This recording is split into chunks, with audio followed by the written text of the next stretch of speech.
Okay everyone, so we just received this 50 pint Frigidaire dehumidifier and we're going to test it out. We moved into this house a couple days ago and it is extremely humid in here. It smells really bad and it just feels really humid. It's at 62% humidity right now in this house.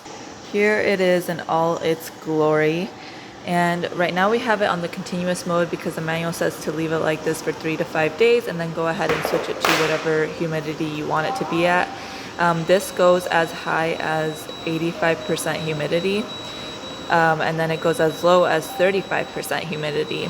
So after we have it on continuous for 3 to 4 days, we'll go ahead and switch it over to whatever percentage we want. Right now we have the fan speed at high because this is our first time using it and we definitely want to get rid of all that humidity. So like I said, it is at 62%. And right now it's 12:37, so I will check back in an hour and see where we're at with this percentage. Okay, so it is a little past the hour. It's 1:51 right now, but it is 50% humidity.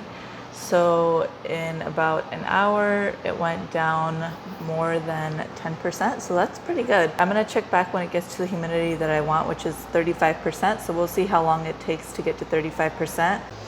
Okay everyone, so it is Saturday. It's been about 4 days since we put this humidifier on and it is finally at 35%.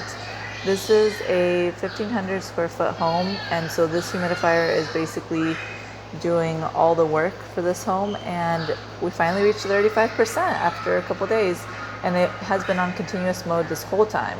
So we usually have to empty this container about 2 times every day. Once this red line gets all the way to the top, you have to empty it. The lowest this has brought the humidity down to is 35%. This is actually the first time it's brought it down to 35%. During the day, usually it's about 40%, 42%. What we have noticed is once that fills up, this shuts down automatically. And if that happens, then the humidity just kind of skyrockets. So we would probably have to get another unit just to put upstairs because we do have a 2-story home. But we would once again rate this at an 8 out of 10. It does the job. We are probably going to keep it in continuous mode just to see if it can go any lower than 35% because the lowest that it shows is 35% aside from the continuous mode. So maybe leaving it on continuous will bring it down a little bit lower, but I would definitely recommend it. If you guys are interested in checking it out, I'll leave a link down below in the description box.